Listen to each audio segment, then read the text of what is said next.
the premier range jungler in the Ezreal on blue side. They also, of course, have the more freedom that blue side bans bring. And here C9 is put into such a difficult spot because Team WE has not opted for the Lulu ban to bait a Janna ban. They're saying, C9, if you want out of this Janna Lulu hole, you're going to have to ban both. And that's not something C9 is willing to do. Kalista has been banned on red side every single game since the group stage, and Sejuani is also a very active party. But isn't that fun that game on game we could have one game where we will have the Lulu versus Janna meta, which is the Team WE blue side games, and then instantly C9 with one ban can largely force a reactive ban, and the series can turn in such a turbulent way game to game as fun as the Caitlyn that we haven't seen from Mystic is going to be locked in first pick. And WE, they picked blue side, so all of this setup, seeing that C9 didn't ban either Lulu or Janna, really gives us this. Team WE, we've seen so many ADs first pick. It's not Trist, Xayah was banned, but this time it's Caitlyn. I'm surprised by the Caitlyn pick, but it does show Team WE's hand right away. They're all behind Mystic, they're all behind being able to win that early game. And now the question is, does C9 match with Janna? And then something like Varus or Ashe, who I think are very good lanes against the Caitlyn. And I like the fact that you mentioned Janna because it was Janna Kate. It was the duo where you could get through the early game, just give a bit of extra AD, get over the hump, the nurse towards Caitlyn's Q did, win the lane as a Janna lane, and then have Janna for the late game. And that's why a Janna takeaway here would at least arrest that particular development. I think there was a lot of discussion there with Reaper and Sneaky in particular about what do they need to not get destroyed in that lane, because that is ultimately what crutches on the Caitlyn pick, because Janna is a better late game team fighter than the Lulu, but Lulu shoves the lane better than Janna early. So essentially I feel like that conversation was, with Janna plus X, can you deal with Caitlyn Lulu? Because that's exactly what Team W is going to lock in on the next side. No questions asked. And I think it'll be an extent thing, because I think on paper, no, but to what degree can you at least buy time? Is it the 9-minute turret instead of the 6-minute turret, the 15-minute turret? Maybe that's already the dream, given just how strong a pushing lane Caitlyn X is, but Caitlyn Lulu is certainly. And it's a very nuanced conversation because you also have to think about late game. We saw the Kog'Maw go into the Caitlyn, but we also didn't expect to see Caitlyn blind picks because there are other AD carries you can match it with in the long run. Interesting to see a change here from C9. Again, thinking AD, even thinking maybe Nah, because again, it is open for impact, but it will be Tristana again. C9 will hold, picking both their bot laners here. And WE haven't just completely gone for early game choices. Rumble was a common pick with these Caitlyn comps. They have gone for the Cho'Gath, maybe denying it away from C9, from them just having a blind pickable top lane. The ban phase will tell us a story.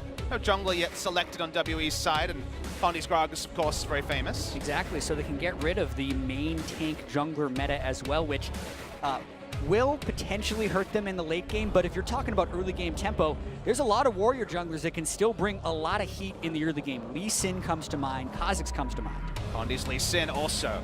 And Rek'Sai. There's just too many to ban away all of them. Rek'Sai at least relieves pressure from Jensen in a lot of matchups. We saw, of course, the Ryze Rek'Sai used to great use. So the Ryze hover earlier.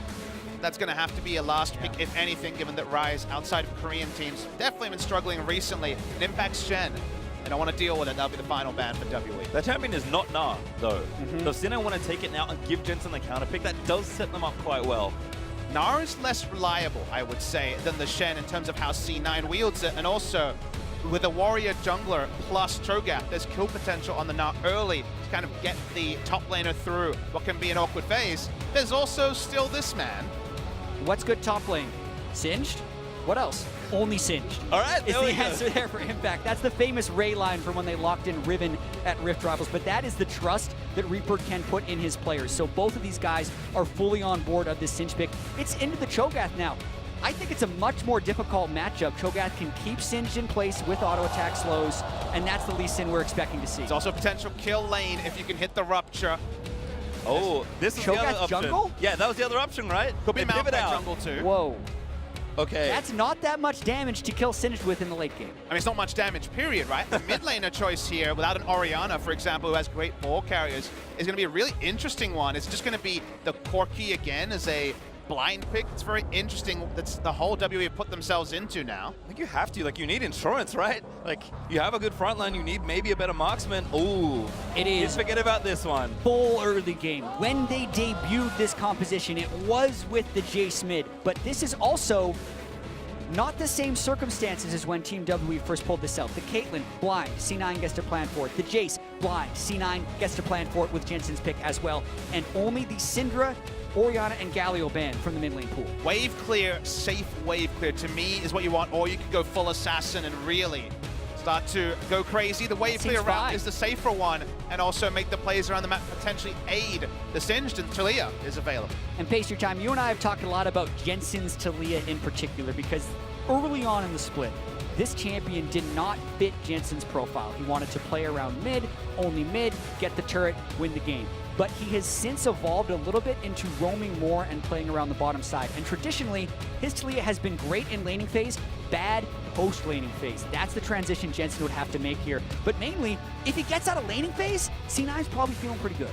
Certainly do agree there, Jensen. I mean, when he played Aurelion Sol, I was like, hey, he's never played this. That's really weird style-wise. My response was going to be, his Talia's not even that good. And I mentioned it might be a Maokai jungle. They do settle on Maokai jungle as the champion select starts to lower. Of course, has very strong gank potential from level 2. Yeah. They will go for the Cho'Gath, the better laning matchup by far against the Singed. But this jungle pick has been unreliable from the video I've seen. Yeah, so as far as jungle Maokai is concerned, he does have very reliable ganks early, but his clear speed is where he took the largest hits. So when Maokai was first buffed, he had a lot of base damage on his saplings. That was the main nerf for him, which pushed him almost exclusively towards the top lane role. So the early game will be very pivotal right here, whether or not Connie can get those first few kills, because he can't get a huge amount of gold just by hard farming the jungle. And you worry, because Maokai kind of needs to make the proactive move, otherwise we still will have Singe largely being able to run away. The pressure drafts from C9 have been consistent. They're going to try and make the same play style again. Yep,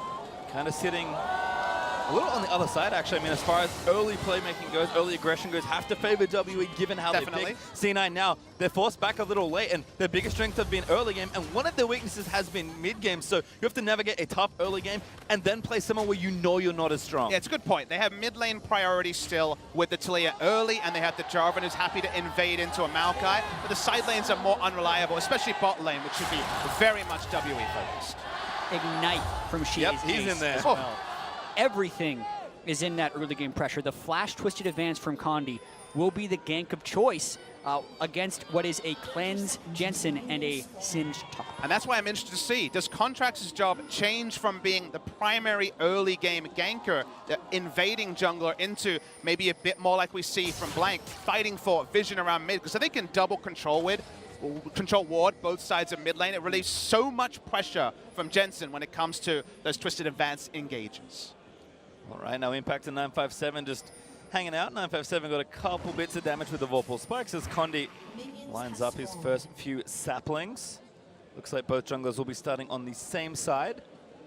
And again, maybe trending towards that bottom lane as well. We haven't seen Contracts really play around his bottom lane at all, so we'll see if the shift in focus for either jungler becomes apparent in this game. I really want to see Condi's early jungling and how much he's practiced the sapling stack on Maokai. He needs to be able to get all three of them to bounce separately for the best possible pull. Checking back, he actually has. You can see that was the final sapling, but Impact actually trolls it away, which will slow down Condi's jungle path. That's pretty substantial, actually, because it delays him by about 6 seconds or so. And I want you to notice that there were no deep wards from WE to spot Contracts. There was a blue ping. They're expecting it to be a red side start because C9 got to bot lane very fast, but they don't have much information, and you can be so much more creative early with the Jarvan compared to the Maokai. And Contracts maybe thinking buff to buff. So does have a ward as well, so I think just going to check and see what Condi is up to. In fact, disrupt these. If he can steal them away, it's pretty big. Sapling won't kill, but he can steal them after. Looking for one, gets one only, there's two. Played a lot of Maokai jungle. I know the damage is on the Raptor camps.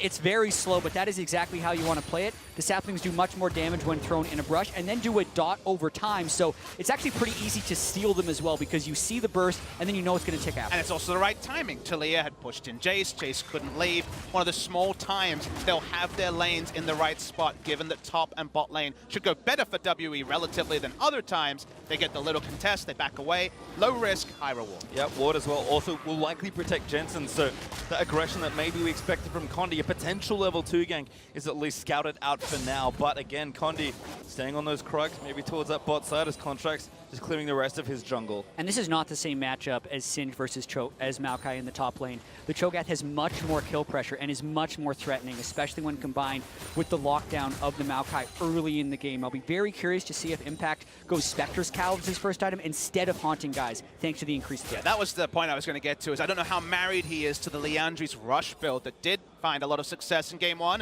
They're Well, going in. Contracts is here. He flashed already with the flip. flashed, yep. Oh, Missed doesn't quite connect, but the slow might still be good enough. Damage is there, Impact in a tank one. Turret hit, make it two. Oh my god, that rupture Dead. was amazing! First blood, 957! Big turnaround there, gets the kill. Contracts can only walk away in disgust mid lane. Remember, Ignite on Gia. Getting aggressive, Jensen with his summoners as the sapling doesn't quite tag him. That gank needed to be called off by C9 the instant the flash didn't connect from Contracts, but they decided to stay with it. The rupture came back off cooldown, and 957 just caught Impact in turret range. And of course, with top and mid fighting, bot also has the go signal there as the aggression starts. In fact, Condi could potentially die. This wave should push in. Yeah, knows all the tricks, able to pull the Gromp into the brush as well to get the extra damage on the saplings. Barrier heal also down from Sneaky makes this gank threatening if they decide to go for it. Just flash up as well, so good flash over if they see an opening. Don't see one yet. Oh, Sneaky went going in!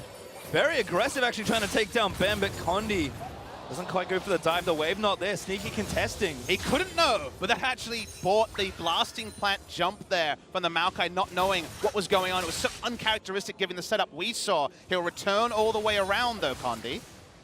Still here. Wave is gone though. Yeah, again, C9 have done a good job aggressively defending. All right, here they come. Level 4 just pinged by Condi. Not in vision yet. Sneaky hit 4 as well, but Smoothie's not so lucky. Now there's Condi looking for the dive. They're going to move up for it. Polymorph hits in onto Sneaky. That's the main target. Rocket jumps over the top, and Mystic, he tanked the turret. If that NATO would hit, he would be dead. It was a big mind game there. They wanted to see the NATO early. Mystic very, very low. The NATO was held onto by Smoothie, so couldn't use Twisted Advance. Condi just leaves. No kill to C9, but otherwise, failed dive again. Very slim margin for error in lanes like this. Sneaky still trying to stay in lane as long as possible to not give Mystic a favorable recall. They know he's low, and they're actually trying to push the tempo on that lane. Oh, Gia going, yep, he wanted it, but can't fully commit. Flashes the flare, though. And Jensen, that's him forced out of lane. Contract, a little help, but not enough.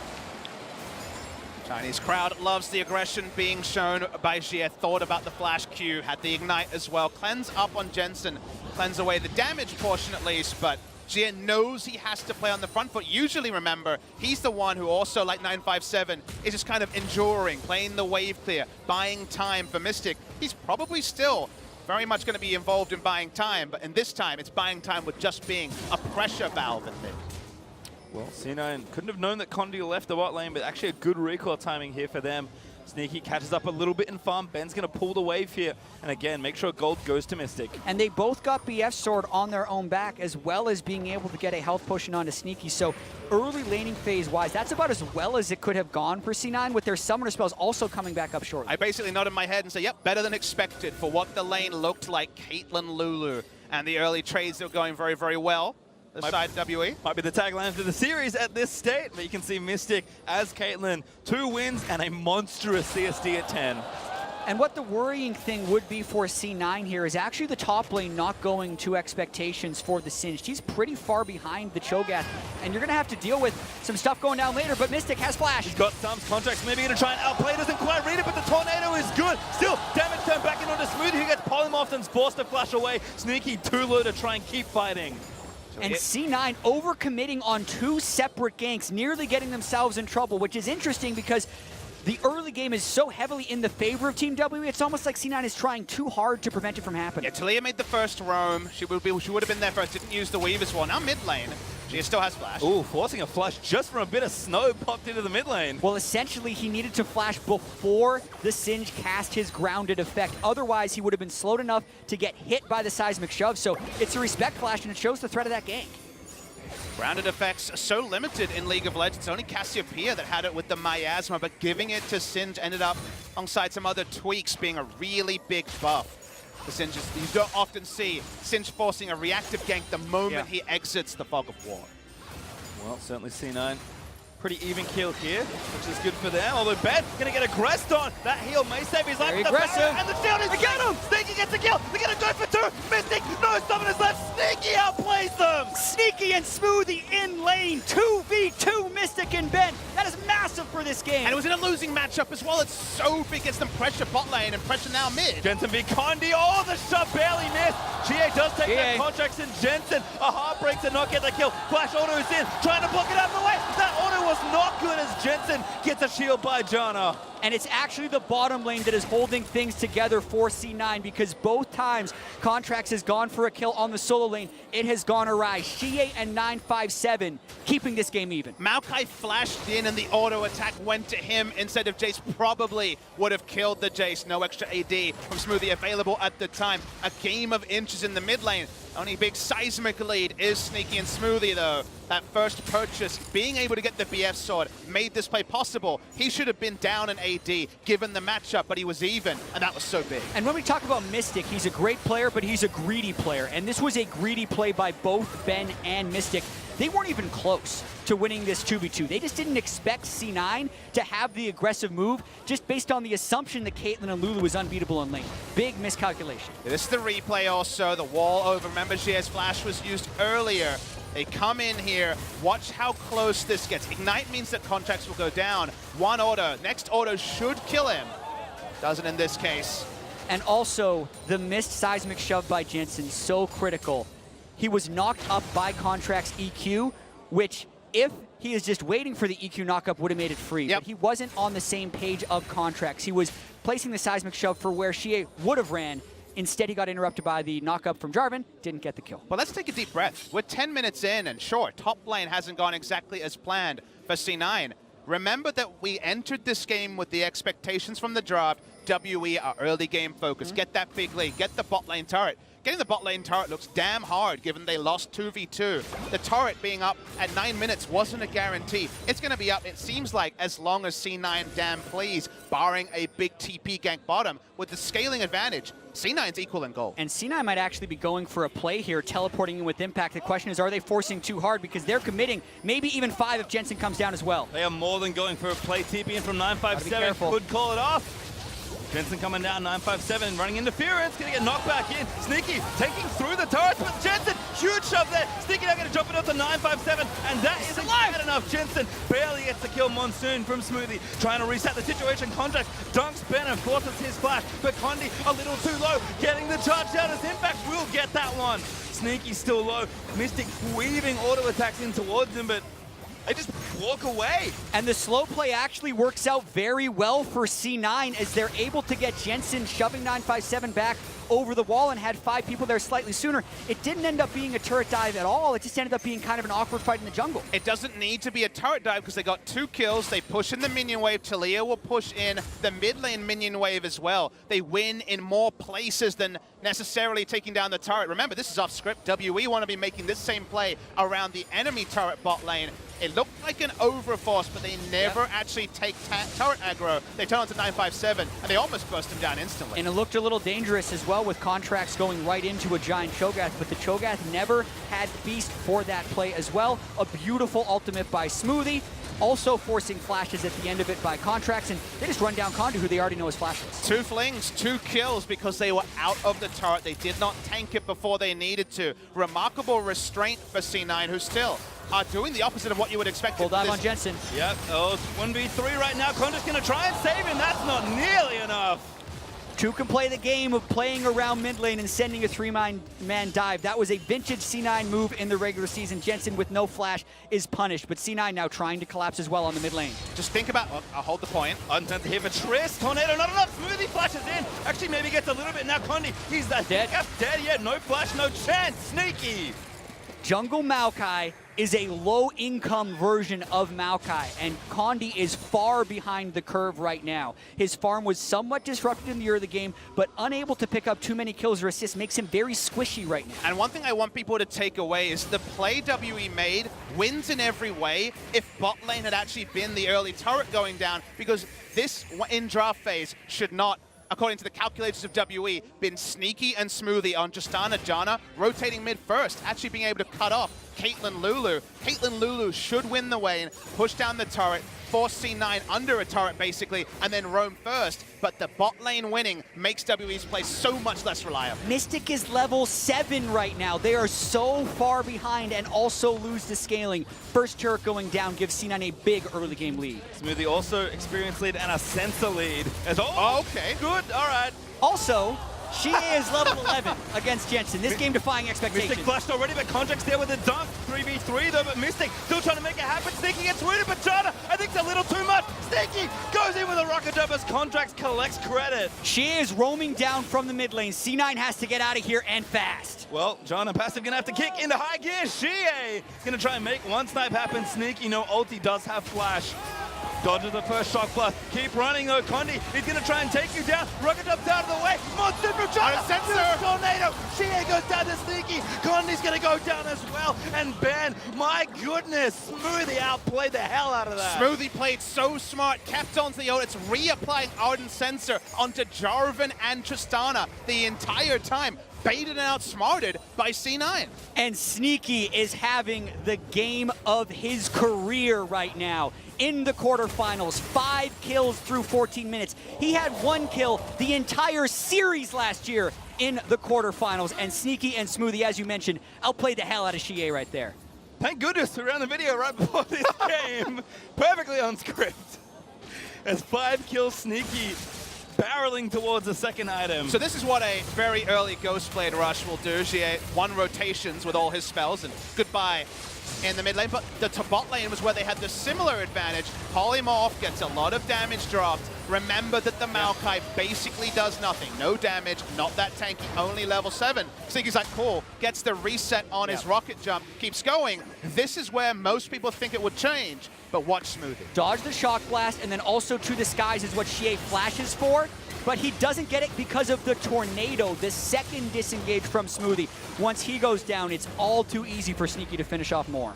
And there's the second turret about as quickly as the first C9 collect the maximum after that play, and they are 5,000 gold ahead, but this time it is through their bot lane. It is not a question you have had to ask about WE often. What do they look like when their mid laner is ahead and their bot lane is massively behind? Usually Mystic is everything they invest into. This time Xie needs to be the important carry for WE. And also, when Mystic is behind in the bottom lane, they have the scaling advantage. They've played a Twitch or a Kog'Maw, and then they can group around that. Much harder to do with the Caitlyn, who is yet to complete an Infinity Edge, when Sneaky is sitting on IE Zeal. First turret's going to be pretty free. Rift Turret also available for Contracts, who took it. The C9 fell the outer ring at 16 minutes. This is just such a game that defies expectations. Mainly because of even the way it is distributed for C9. Based on group stage, Sneaky, lowest damage percentage of all AD carries. Contracts, highest of junglers. Mystic as well, top 3 in damage percentage for AD carries. Number 1 in damage per minute difference between him and the other AD carry. Drafted for the Caitlyn, first picked it over everything else, throwing down the gauntlet, telling C9 that they could not win that lane. But then, not only does Sneaky and Smoothie smash that lane, you also have Jensen, the normal carry of C9, getting solo killed by Xie and it not mattering. C9 still 5,000 gold up in this game. Impact chasing down, actually. He's a pure 1v2. 2 levels up. So he's able to walk in and not really worry about the not even Infinity Edge yet.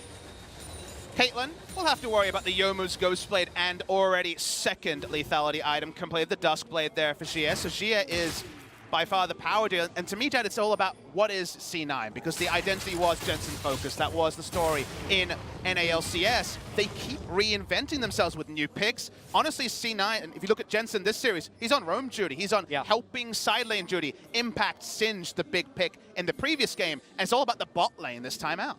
And this is why we talk about Jensen. Again, these picks aren't his style necessarily, but to win at the highest level of competition, you need to be adaptable. C9, they've grown so much to get to this point, and now, when it matters, they are performing. Exactly, adapting to everything that's thrown at them and then trying to find the next gear. That's what they also have to do here. They had a 5,000 gold lead this early on in game one as well, and were unable to close because 957 found some great teleport plays on the Cho'Gath. So now C9 is setting up with Rift Herald and want to break that inner wall of turrets. And having the Rift Herald actually disincentivizes them from entering the enemy jungle where WE were all cooped up. They're just happy to go into a lane, plop the Rift Herald, and draw out WE. Rift Herald's big thing is the enemy has to send usually outnumbered numbers to even keep up the turret, and they're drawing WE away from their control wards and their brush cap. Well, this should be good enough here. Sneaky tanks a couple turret shots, but Rift Herald's going to do most of the damage there. Rupture's nice onto 2 from 957, but Jensen cheating over means that C9 do what they could not do in game 1 with their lead. Break a tier 2 turret easily. Yeah, and C9 actually would be incentivized to keep the map Ooh! a little bit spread out as well. Keep killing turrets, keep shoving the waves. Impact has gone with Leandries and Merc Treads again, which would be dangerous in teamfights against the Duskblade, Ghostblade, Jace. Now, it does sound a bit like a rerun of our audio from game 1. If you think about it, we were talking about the same thing. C9, keep up the pressure, keep up the pressure. Remember, they don't have the same clock. The scaling is not there for WE this game. There is no Cogmore. There is no Hypercarry. It was even Ignite mid lane to get an advantage. So the clock pressure is not there. Playing around tempo, that is important League of Legends. But compared to game 1, WE don't have a late game fantasy to hold on to. Well, 7,000 up now for C9, playing very disciplined through this mid game. Again, just casually sieging turrets. GA certainly a threat. Sneaky gets a bit of aggro, but Rocket jumps away. Run away. Thundering blow under the tornado there for Condi. Now the TP's in. They have to throw everything in, but they can't get it. And WE flash out defensively. Impact looks for the flip. Finds it up to Condi. Condi flashes out of the way. 957. He wants the piece, but Mystic gets knocked up by the next tornado. Very close fight there, burning multiple summoners from Sneaky. That does make it a little bit risky for C9 to stick around, but they still have the Janna ultimate, which means they can continue the push on not only the mid, but also the bot turret. Jensen, even getting chunked out, wants to stop any further cutting. Only in a turret left is mid lane, and it's chunked out as well. WE, with the sort of draft that needs to play from ahead, hardly has access to their own jungle. Just going to take and make it 6-0 in turrets for Cloud9. This is exactly how they wanted to snowball in game 1. This game, though, they have the Trist. You're not worried about that Rageblade Kog'Maw. Mystic is a non-threat. I mean, almost everything that could go wrong for Sneaky in that fight did go wrong. He got knocked out of his rocket jump. All these other things mattered. Team W might make a desperation play. It's 20 minutes. They don't even have Infinity Edge on Mystic. It's get a Baron or really start to really pocket in. It would have to be multiple fight misplays from C9 to get them out of this position. And remember a small tantalizing point. C9 have side selection once again in game 4. If they win here, they can also put themselves back on the blue side that was successful for them in previous games. So C9 closing out here, just like it was with Misfits, C9 really will be in full control of a series. Certainly would be nice to break serve on the draft, as C9 have already done the legwork as well. WE feint to Baron. They already had a control ward in, and WE, that's it. That's all their offense around the Baron. C9 moved back in, put the wards down. Yes, WE own the speed shrine. But that vision's going to run out in about 20 seconds, and C9's next point of attack could be anything. Impact is already getting the train rolling in bot lane. And it's all about how deep can they actually get their vision, because they've broken the inner tier of turrets right there, so they need to push WE back as far as possible. Condi, you are not very tanky, my friend. No. They're hoping that Shock Blast would do a lot more. Doesn't quite catch Sneaky. Jarvan now has a Chain Vest and the Ninja Tabi, so he's happy to start standing in the front. If it's not hitting Smoothie or Sneaky, it's not really getting value. They start the Baron in vision. And WE knows this is it, so Jensen actually cuts them off. What a wonderful wall by Jensen. C9, have they timed it correctly? It's a little too early. They're still going to be able to have a chance at a steal, but they back away. They give it up. What a perfect Baron take by C9 to push himself up almost 10,000 gold. The last number I got was at Sneaky, was 3,800 gold ahead of Mystic. That number will now change as C9 a prime to end this game. Pastry time, any other world championship, we'd already be talking about game 4. What is WE going to be bouncing back? But this world championship has been so full of surprises that I'm not completely sure, but it's like a 99% win here for C9 with the Baron, with the Ocean Drake coming back up, with the Tristana. You're expecting them to be able to close this one out. That's a really big number. 99% is a very high proportion. I felt really good about Fnatic in game 2 when they set up their second Baron. You're right, though. It is odds on for C9.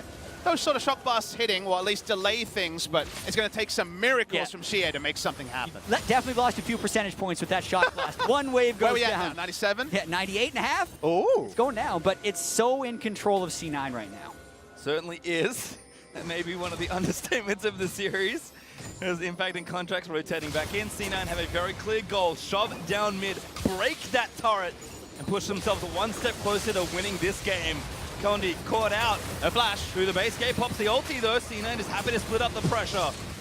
They get 2/3 of the turret on the first push. Reset for the next wave. Oh, they take him all the way in. All the way in. He's dead. Smoothie gets the kill somehow in and amongst the chaos. What?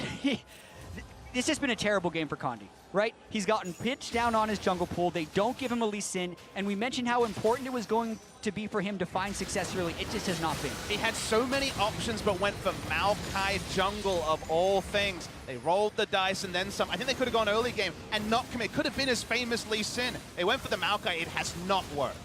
And that inhibitor's dead. C9 just waltz on through. Jensen already prepped the next wave. Baron's still up at 10. 2 minutes, sorry, as Impact zoning away Cho'Gath as C9 take a second inhibitor. Sneaky is over 4,000 gold ahead of Mystic. Just compare the items between the carries to see how out of hand this game has become. They might look to push for the win with the Baroned up wave in the mid lane. Even in a 5v5. So hard, 24 minutes in. They're going to try and end. Here comes Mystic once again. Still no IE, just a crit close. Yeah, you think that C9's being a little bit too greedy here. Should probably just back away and go get the third wave, but they're riding that wave of confidence right now. Maybe that shock blast will determine enough. Sneaky again, if he can hit some minions with a shield on him, it's going to heal up real quick. TP back in from Impact. C9 going to try and end the game. Hard to get the waves all the way in at the right time. Ground on Impact, looks for the flip, flashes in, forces the wild growth. Turret 1 dead. Super minions will be arriving soon. Sneaky taking again, Rupture, Beast, Silence! Oh my god, Impact saves his carry, but Sneaky still getting jumped up, makes his way out. Condi goes down, and the last chance saloon is closing for WE. Nexus turret's down, Baron's still there, and Cloud9 do the unthinkable, do the impossible. They are one game away from winning a quarterfinal. Cloud9 against an early game comp blitz Team WE in less than 25 minutes. People have looked to the SKT versus C9 games for a clappening. That was a clappening by C9 and just off script completely. By C9's bottom lane as well. 3-3 in the group stage against the 5-1 Team WE, but now up 2-1 in this series. Previous quarterfinals, this is the 4th time C9 has been in a Worlds quarterfinal. Never have they won more than one game. They are all smiles right now. Momentum clearly on their side. And to me, it's all about the support staff at this moment for both sides. For the side of WE, they've been in these holes before. They've come back in series before. They'll need to try and steady. They will not have side selection, remember, for the next game, but Reaper and co. also on the side of C9 need to make sure that the team hasn't already spent this great feeling you have. We've almost done it. We're basically 1 foot in the door. Many teams have got there. Misfits, of course, felt that painfully the other day. You need to steady your troops and say, there's still a war to be won. Yeah, and when you think about the support staff and where they're going to go in picks and bans, there is a clear, high prioritization on whatever Mystic wants to play. And the rest of the team comp seems to be secondary in that regard. So yes, they wanted the Caitlyn for that fast push strategy, but you don't think about that with the Maokai jungle and a Cho'Gath top. That was unable to apply a lot of pressure. You add that to the fact that Mystic did not perform in this game, and everything can start to crumble for Team WE. So they got to dig deep if they want to come back in this series. The only player without a huge grin on his face was Sneaky. He knows there is one more game left to play for them, but to hear more about how C9 brought this series to match point, let's send it over to Dash and the analysts. Thank you very much, Pastry Time. It's not over yet, but our first lopsided match, or rather game of the series, goes in favor of Cloud9 now at 2-1 over Team WE. We got to keep looking at this draft because it feels superbly relevant to the results of these games. I'm just going to call it a trash draft. I really hate the Cho'Gath and the Maokai flex pick. As soon as they see the reveal again of like the Singed and the Jarvan, they're just like, it's fine, we'll slot Maokai into the jungle. No, that is not an option here, and they frankly just got blitzed from minute 1. They should have just taken the Gragas right away. You had the opportunity to make your composition safe and sound, but instead they choose to say, we like the Cho for 957. I think we're going to be just fine. We're going to survive the early game like game 1, live through it, and against all odds, the bottom lane of Cloud9 just obliterates. I think the jungler was the least of the issues this time around here. Ooh. Giving over the Janna, rushing for this Caitlyn pick, it comes back to the opening of the show we talked about. It's a two-sided coin, innovation and adaptation. Both of these teams were the ones who got the most out of this Caitlyn pick in the group stage. But I think when we're looking at the junglers, maybe not so much for the WE jungler, but I think contracts on Jarvan specifically has been huge. 3 games in a row of this champion, and he has been such a critical pick for denying AD carries. Cataclysm is one of the most annoying abilities when it comes to staying alive, and you put so much pressure early game on top of that. Smoothie's still underrated, though. No, he's definitely not underrated. He's definitely very, very good. That was Janna Plays bottom we're discussing. The big thing for me, though, is the fact that Team WE have shown us nothing. We've already seen the Caitlyn pick come out of them earlier on. They went back to it, and they just got absolutely blasted in the bottom lane. It started out with the 2v2 from Smoothie and Sneaky, and it only got worse as soon as Contracts was involved. But that's it. We've seen the same old Kog'Maw comp. We've seen the Caitlyn composition. Where is the adaptation? Where is the innovation? They are going, like, 2 steps back. And in reference to that play, I mean, the casters called it out. The early game composition, the onus was on Team WE, and here's Cloud9 in the bottom lane winning a straight-up 2v2. I actually think this is an entire tournament trend. Look at every quarterfinals. The #1 seed has always been complacent when it comes to the meta. They have never brought out anything new, whereas the #2 seeds are always pushing the tempo. Samsung, Fnatic, Misfits are always making the #1 team bend to their will. Now Cloud9 have something new to prove, and it seems like the #2 seeds just want it more. Now you get out to an early advantage like that in the bot lane, it makes the resulting team fights that much easier. Not just 2 minutes later, C9 with a 5-man dive in the bot lane coming up big here in the team fight. It's also a super questionable teleport. Why TP to the ward instead of the tower here? It just puts 957 in a really awkward situation. He is in an awkward situation, but Cloud9 responds so well because normally you'd see teams commit to the dive, but they recognize that WE has read onto the play and they are going to respond. So they pull back and try to fight on their terms, just pick off whoever is closest. That is a play that I have not seen being done in a long time. That is very impressive to see Cloud9 pull off so cleanly on what could have been the game-losing play. Focus fire on the isolated target there. Really good choices, and they're able to collapse. Even though they flip out of the Jarvan knockup there, it doesn't matter because of the isolation, and they're able to focus him down. And where we called out execution as, the misfire and the blunders for C9 in game 1, it seems that as the series is going on, they're getting cleaner and cleaner in their execution. A game ending in 25 minutes here for game 3, an utter stomp to some degree, and now the question of mentality comes into play. When you are that #1 seed and you're up against the wall and you have to react to what C9 is doing, the question is, do they even have a strategy or a playbook at this point, or if it all goes out the window, and at that point, what do you rely on? It's also the fact that Team WE, I don't think they've ever reverse sweep or come back from a deficit in a best-of-5. This is still a very inexperienced squad. Yes, they've been rebuilding for 2 years now, but this is their first appearance on a world stage. MSI was their first ever appearance on an international event. 957 is the guy that you need to look to. He's the oldest one on the team. He's considered kind of the mother figure, so he needs to ground them right now, because otherwise it's a bunch of rookies. We're flip-flopping sides again. C9 back over to blue, 4-game point. What are we talking about in terms of Team WE striking back on the red side? I actually think WE has to change their entire game plan for draft, but I don't think it's in them. This team has clearly skewed their priorities all tournament long with the AD carry. Picking Maokai jungle at this stage in the game, you're gone mad. I don't think WE have it, and Cloud9 is going to take it. I agree. I actually think WE are done. What? That was their chance to show innovation. Flip-flopper? No. What is this? Mate, WE, I said they don't need to don't first pick Janna. They do me one worse. They do the Caitlyn. They don't get the Janna. I just think they're done. All right, now shoes are on my desk. I think I got to end there. Kobe, do you have anything to say here before we Only move on that again? that is not technically a flip-flop. That's a slipper.